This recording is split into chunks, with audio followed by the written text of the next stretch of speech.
Hey everyone, welcome to the Care and Counsel podcast, a premier feature of the American Association of Christian Counselors. Our hope and our heart in all of this is to have clinical conversation engaging around the topics of mental health and matters of faith. Co-hosted by myself, Zach Clinton, Vice President of the AACC, alongside of my dad, Dr. Tim Clinton, President of the AACC. This podcast has really been historically connected to the council council tapes that we had back in years gone by. Yeah. What we were trying to do and what we're going to focus on is meaningful conversation with leading experts in the field, whether mental health or ministry leaders, around topics especially related to today's generations. We want to bring that kind of information to you to help, quote, increase your counseling and ministry effectiveness. That's what this is all about. They've always been a special feature part of our membership benefit program, what people have loved. And so with that, you guys, we hope and pray that you enjoy this week's edition.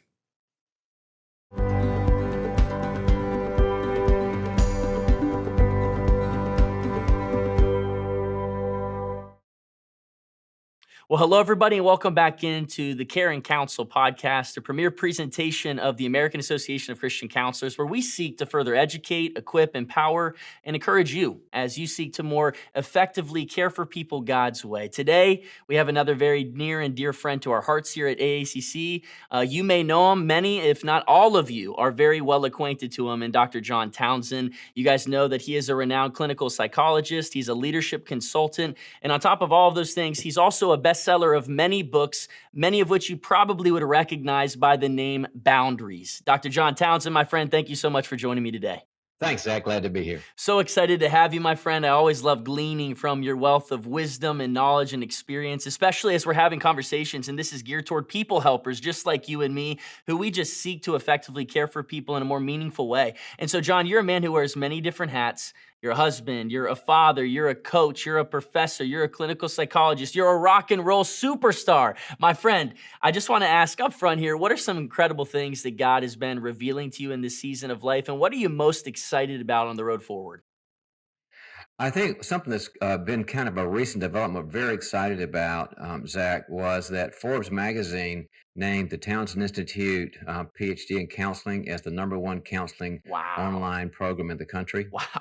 Which we were not ready for. And so that's helped us to kind of gear up for the people that got interested. And last week, week before last, we actually had, I was part of it.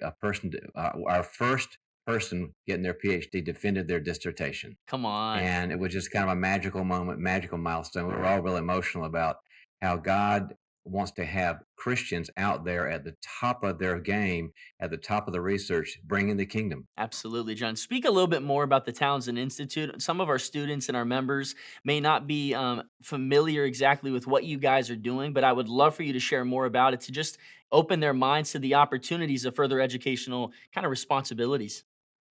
Yeah, in fact, that's the word. We don't talk about education as an end in itself, Zach. Yeah. The word's opportunity because it opens up ceilings. We are a program, or actually, we are a school of Concordia University in Irvine, California. We're hybrid, mainly online and some residential, but a person can get a certificate, a master's, or a PhD in counseling, or they can get a certificate or master's in leadership, or one in coaching. And we have hundreds of students around the world now. They're getting great jobs. But the idea is that we want to work on three things. We want to work on a person's character, their insides, to be healthy. And you and I want to talk about that, and about their connections, how to have great relationships, and also being competent. We want them to be the people that are using the latest research. And they've taken all of my 35 books and incorporated that as the curriculum. So it's stuff that people are familiar with. Well, we're grateful for you and just your efforts, not only in preparing individuals to step into this field, profession, and space, but also providing opportunity for individuals in the road forward. You know, in one of your most recent books, you have so many, but one of them that I've interviewed you on before, titled People Fuel, Fill Your Tank for Life, Love, and Leadership, it contains an incredible quote that I want to start out with today. It says, just as good nutrition is necessary for a healthy body and physical energy, so the right kinds of relationships are critical to living a successful and confident life. And as I read that, one word really stood out to me, and it was right? The right kind of relationships. I believe that it's so easy for us to find ourselves surrounded, but are we supported and are we being sharpened by those that we surround ourselves with? So, John, speak to the importance of not just having people, but having the right people in your life and in your corner moving forward. Yeah, I'm really glad you bring that up, Zach, because in the counseling helping professions, we're a little bit vulnerable because of our compassion. There's kind of a double-edged sword there. And I know that you're very, very interested in your developing models and attachment as well. But when you're a compassionate person, empathic person, sometimes you tend to be drawn toward, I guess people that would be more on the drain end of life than Yes. the gain end of life. Now, we're going to always have people that are, suffering around us. I mean, that's Jesus said, the poor you'll always with you. That's who we're called to. But in your personal life, sometimes it bleeds over into you end up caretaking your friends, Mm. caretaking your associates, being the kind of the counselor for all of your friends. And I've just supervised too many therapists that are burnt out and pastors too. They get burnt out because they don't kind of know where to draw the line for those people that would be able to give them something inside to give them encouragement and energy. They can't draw the line, so they end up being really, really depressed and burnt out. As you mentioned, the difference between energy gainers or energy drainers. I think for us, like you said, we do everything out of a spirit of love because we care so much, and especially being faith based, right? That's what Christ did. But a lot of us Mhm. struggle when it comes to boundaries. But before we get into the boundary space, I want to ask, what are some of the things that we can be looking for in terms of the differences between those who give us energy and those who take those things away and kind of suck it out of every room that we walk into? Yeah. Yeah, and people feel I've got a model of how to know that, and also in Henry Cloud, my book, Safe People. Yeah. And here's just some of the I have a little checklist because people kind of don't know sometimes. Number one, are they full of grace towards you? Mm, Do they, when you mess up, you screw up, and you are vulnerable with them? They may disagree with you, but do they stay away from any judgment? right. Second thing, do they also tell you the truth? Truth that we need to hear sometimes because it can be uncomfortable. They may save our whole life and our marriage and our career. Third is that are they vulnerable? Are Mm, they open to what they're just still dealing with? So it's not just a one-way street. The fourth is are they for you? Like when you have lunch with them, I'll give you something very practical yeah. about this, Zach. When you have lunch about it, and I have so many therapist friends of mine, does it 90% about their struggles and 10% about you, Mm, or is it kind of 50-50? mm, Now, everybody has these struggle times. I've certainly bent my friends' ears when I've had to vent about stuff, right. and it was 90% my lunch. But over a period of a few months, is it kind of average? Well, how about you? And Mm, what do you struggle with? Because if it always tends to be about them, it's not always their fault. Sometimes there's maybe a narcissistic issue, but yeah. sometimes it's because their needs are too great just for you, and you have to help them get other sources. So because otherwise they'll hijack the relationship, that you won't do anybody any good. So, but just watch the ratio of time spent in the contact with them. It'll be informative, I think. I appreciate just all of the work that you have done in this space and how you mentioned that sometimes we as people helpers struggle the most when it comes to things such as boundaries and when it comes to things such as, having people around us that really suck the energy out of us. We're constantly giving, but oftentimes we neglect the receiving end of things. I know in my own Mhm. personal life, I've always been a yes man. I've shared that with you before where I'll take the late phone call at night, right? And sometimes my ministry has become my greatest source of misery because I've then lacked priorities in my own life when it comes to those that I love. Really, in a sense, forsaking my Jerusalem, my family, my home to reach the Judeas, the Samarias, the uttermost parts of the earth, and trying to come alongside of and always help, almost having that Messiah complex that I can help all of Mhm. these people. When in reality, some people and some weight just isn't ours to carry. Sometimes we have to Mhm. give those things over to God. So, John, as we talk about boundaries, you are very big on speaking on three reasons why we sometimes struggle with implementing healthy boundaries, right? One being the loss of the relationship altogether, like that fear that you lose someone or abandonment. Number two being the fear of being a recipient of somebody's anger. But number three being that feeling of guilt. Could you speak into all three of these reasons and why they are barriers to healthy boundaries in our lives? Absolutely. That's kind of key, Zach, because if you identify the one that you struggle with the most, the dominant one, and then you go through the skills you need, you'll find yourself, and here's the word, in freedom. Yes, Wouldn't that yes, be nice? yes. Not to feel guilty and obligated and afraid, but free to say yes and to say no with the time and energy God's given you. So it's a very important question you're asking. Okay, let's start with the first one. The fear of loss of relationship.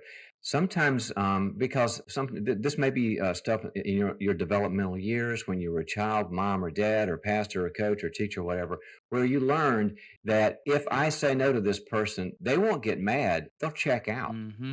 They'll get emotionally unavailable. They won't like leave and move somewhere, but you'll find out they're disconnected. This happens in so many marriages where somebody feels controlled by somebody else's passive withdrawal. And what you have to do with that is you've got to make sure you have several really key people on your life team so that if one person abandons you, you're not all by yourself. You can go to somebody else, three, four, maybe probably not more than seven people that know it all and go, so and so won't talk to me and they're mad and I'm kind of feeling canceled and I'm alone. And they go, you're alone with them, but you're not with me. You've Mm. got to make sure you have a multiplicity of people. That's the solution.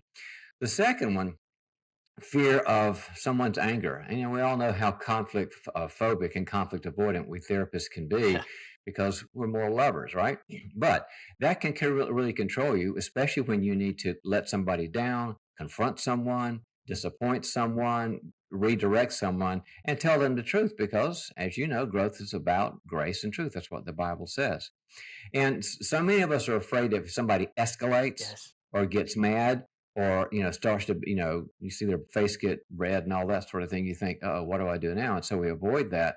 So if that's your case, and so many people that I supervise have dealt with that, best solution I've got is a role play Mm. where you role play that person, he or she, blowing up, and you learn how to handle it so you can say, this is appropriate, this isn't appropriate. If you can't calm down now, we need to do this differently and take kind of charge of the conversation. I wrote a book called How to Have That Difficult Conversation Hmm. You've Been Avoiding. And a role play will get your anxiety about other Yeah. people's anger from like a Spinal Tap 11 down to about a 4. Mm. And I can live with anxiety with a 4 with a tough conversation. Absolutely. The third one is the one. Now, let me just be a little bit vulnerable here. Of all those three you mentioned, Zach, that's the one I've struggled with most. I mean, Me I got a too. lot of friends, and confrontation's not been a big deal, but the guilt idea that my saying the truth is going to harm someone that I care about and disillusion them and discourage them. Man, I don't want to be that with my friends or my clients or my employees. Mm.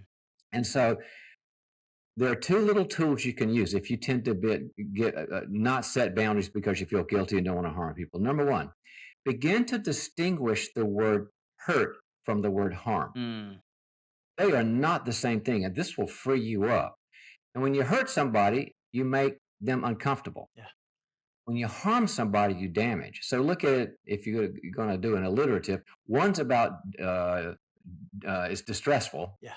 One's about damage. You Right. never want to damage anybody, but look at all of the biblical views of hurting someone in a nice way. David said, you know, my friend is the one that smites me because he's going to, save my life. Mm. Thank you, Yeah. and Jesus was very confrontive. So think about when you went to the dentist, and your dentist said, got to do some work with you, and he or she kind of hurt you, Yeah. but they didn't harm you. That's right. Well, what harmed you was probably all those Oreos you ate and rotted your teeth That's out. right. So, am I hurting them or am I harming them? Mm. The second thing is a word called fragilizing, and fragilizing is, as you know, is a word in our culture as therapists, very very helpful. It's when you take someone who you're afraid is going to break apart, be so discouraged they can't function, be disheartened forever. And to fragilize someone is to project onto them a brittleness they don't have. Now, Mm. there are fragile people. Goodness gracious, we've all done hospital internships when we Yes. were in training. There are people who need to be in straitjackets. They're suicidal. They can't function. They're psychotic. They need meds. They need seclusion for a while. I mean, there are fragile people, Yeah. but they are not the minority of people. And there's a very different and make a difference in your head between a truly fragile person who could become psychotic Mm. or suicidal or homicidal. And that's a different animal. Mm. But a lot of people, what you would call upset and resilient. Mm.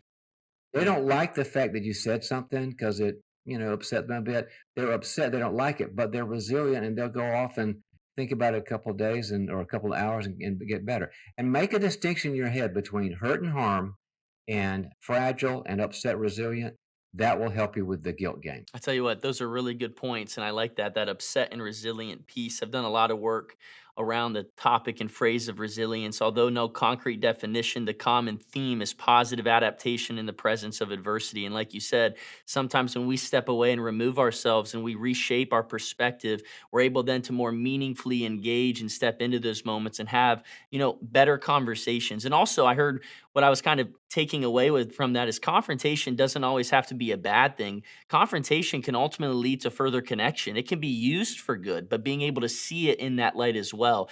John, as I'm thinking here, a lot of the clients that we have the opportunity of sitting across from or people that we're in coaching relationships with, whatever that looks like, a lot of them come in with what you've identified and even communicated to me with as poor or toxic relationship templates, being able to help them understand that maybe they've developed, in a sense, negative patterns over time. They found themselves constantly in the environment of toxic people, and so they don't really know what healthy relationship even looks like. How can we as people helpers begin to approach those types of conversations and helping them rewire or reframe their relational template moving forward? Yeah, sometimes I'll have to tell somebody, Sam, your people picker is poop. Yeah. It's it's just not good. It's not a good radar right here. Right. And there are various reasons people, do that. And the first thing is to help them identify that they have some sense of responsibility. We're not guiltifying anybody, Right. but just to say, if if one person's crazy in your life, well, that's just it. If most of the people in your life are toxic and crazy, you kind of got to look at what you might be drawn to. Mm, And the best way to handle that is I take them up a level of intensity and of specificity of who they need to establish relationships with. mm. And it might be, like I take people through. I have seven characteristics of people and people feel to look for, like Yeah. good character, good chemistry, the good values. They can listen. All this stuff. There's these seven things, and some people go, yeah, I've ignored my relationship with my healthy friend in my church or somebody's a neighbor. Why have I done that? Because I'm trying to fix some crazy Yeah. person. Generally speaking, I'm trying to fix some person that I have no power to fix. I'm putting energy into that, but why am I not spending time with I feel so better with that person. I feel closer to myself and I know myself better. I know God Mm, better. So they redirect their energy because they just found in their current sphere mm. people like that. Now, people that have more severe problems, they have to go out of their sphere and they've got to find somebody who they don't know and introduce a new relationship. And that's actually, I think that's what a healthy church is about. Yes. That's where small groups and discipleship and encouraging and just being around people that are, they love the Lord and they also love you and they'll listen. They can be vulnerable. But there are sometimes in more severe situations, that's where you say, I think it's time to see a professional counselor Mm. because that person is the person that will model the characteristics you're looking for. Yes. And you and I would know this, Zach, but in our world, we call it internalization. Yes. And with internalization, most of the work of great therapy is internalization, Right. where a person comes away and says, I forgot what they said this week, but I know a little about more about who is a good person because they modeled it. It's what Jesus did. He modeled it so much, and they take it in from a good therapist. And like when I train therapists, I tell them, you are the delivery system for God's grace and truth. Wow. It's The good. way you act and behave and confront and all this. Of course, it's your words. Of course, it's your interpretations, but also it's who you are in that room that they take in and form that new and healthy template. So you can't overestimate the power of anything from better picking friends to be ignored to go to a professional therapist. That's so good. It's our responsibility and our duty to model that healthy template. As dad always says, you've heard him say it, that God has no greater joy than using people like you and me as conduits through which he channels those messages of hope and encouragement to a dark and hurting world, especially people who may be struggling with, toxic decision making or toxic relationships. We get that opportunity to model those things. But I want to ask this question because there might be a counselor, there might be a coach out there who's struggling with this idea of, when it comes to boundaries and when it comes to confrontation and different things like that, being faith based, being a Christ follower, we always hear the concepts of grace and forgiveness. And we also hear this concept of hope, right? We hope that things will change. I think a lot of us, in a sense, are hoping things would change, but living in denial of the way that things are and the trajectory that things are continuing to be on. And so we move from this, and you've talked a lot about this, loving someone to enabling someone, is there ever a time, John, and what does the time look like to take off our shoes, dust off our feet, and draw the line in the sand as Christ did and even spoke about, and move on, and knowing that, you know what, hope is still possible for that person, but in this season of my life, it's more toxic to be in this relationship to help this individual than it is to, in a sense, walk away for the good and now. Yeah. And I want to speak to all our friends that are coaches out there as well as the counselors on this one, because Yeah. I think that since coaches are very positive people, and I Yeah. mean, that's why I love coaches, because they're always looking at the future and the vision and like the you take the hill. And so sometimes they tend to kind of ignore unconsciously some things going on. So whether you're a coach or a counselor, but just think about it this way: is um, we first have to understand when we have the wrong people in our life that there's something that we're afraid of. Yeah. We don't talk about the boundaries thing, but also there's something we're afraid of that we're going to lose. Yeah. And realize that there may be a thing called defensive hope. Now Yes. we write about that in our book, Safe People. And defensive hope is when you hope somebody will change, get their act together, fix their marriage, fix their kid, fix their attitude, fix their can't keep a job or whatever they're doing. And since we're so hopeful, especially as coaches, there's a healthy biblical hope, Yes. which is based on truth. We know God's going to win in the end. That's our hope. He is our hope. But then there's defensive hope, which says, I have no reason in the patterns I'm seeing, in the history I'm seeing with this person, whether it's 5 years or 2 months, I have no reason to think anything's going to change in their attitude or behavior. That's defensive hope. That's because you don't want to see the lost, and I can't blame you. Mhm. But as Zach, you said, there is a time we have to say, my defensive hope is not doing me or them any good. So how do you know? Now, I'm going to answer your question not in terms of clients for coaches or counselors, because we all know there's certain responsibilities for Right. abandonment and how Absolutely. do you know when to refer. That's a whole different podcast. We can do that one day. Yeah. But in terms of relationships, friendships that are not working, um, I'm one of those guys that believes that the healthiest thing to do is go the second or third mile. I Mhm. never believe in just cutting off somebody just because they trigger I you. agree. Something's wrong with that, because we got to figure out triggers. So I put myself through a series of different things. One is, am I causing anything? Got to take the beam out of my eye. Am I being Mhm. judgmental, or am I being unfair? Work that out. Second thing, I have if we figure out, okay, I've done my work, and this person's really the drain that I don't Yeah. want to have.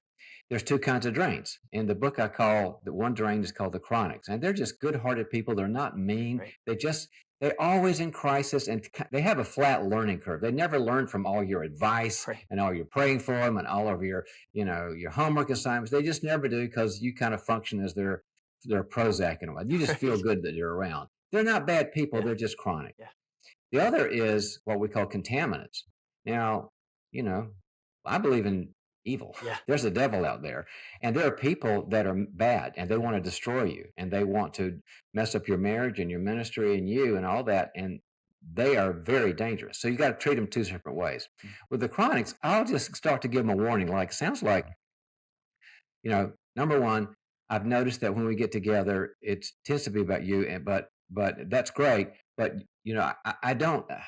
I need a mutual relationship. Yeah. I need a 50-50-ish relationship. Yeah. And so, can you start asking me about how I'm doing? And if they go, no, I just need you and my team. And I say, okay, great. Then I can be with you, but I can't be with as much as I would. And I've had to have this conversation. Instead of meeting you every Saturday at 7 o'clock, instead of seeing my kids play soccer so that I can encourage you, I might meet with you like once a quarter. But I never leave anybody. I never distance the relationship without finding other resources. I think Yes. it's unethical and cruel. Yes. So here's a great church. Here's a great counselor. Here's a great community service. I want you to get the help you need. Mm. And the chronics will either go, okay, that's helpful, or they'll go, I've kind of been all about me. Let me ask how you're doing, and things level out. With the contaminant, it's different. You don't give long warnings and this sort of thing to contaminants. There's a song by a guy named Warren Zevon. Yeah. He's an LA rocker that passed away. He says, sometimes you got to send lawyers, guns, and money.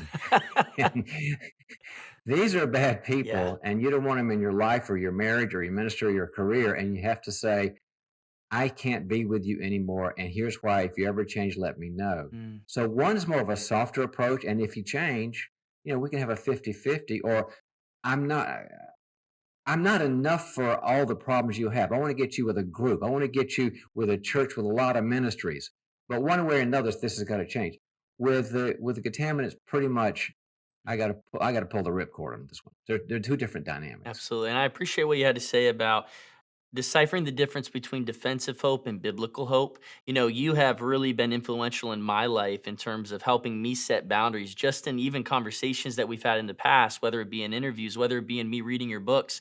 But I remember one time you made a statement to me where you said, you can assess the health of the relationship by how the individual responds when you say no to them. That has not made me go out and put up my barriers and walls and intentionally saying no to people and to see how they'll respond. But it has made me more aware in situations where I unfortunately have to say no. Maybe it's like, hey, you know what? I'm spending time with Evelyn, or I already had plans and different things like that, and I have to say no.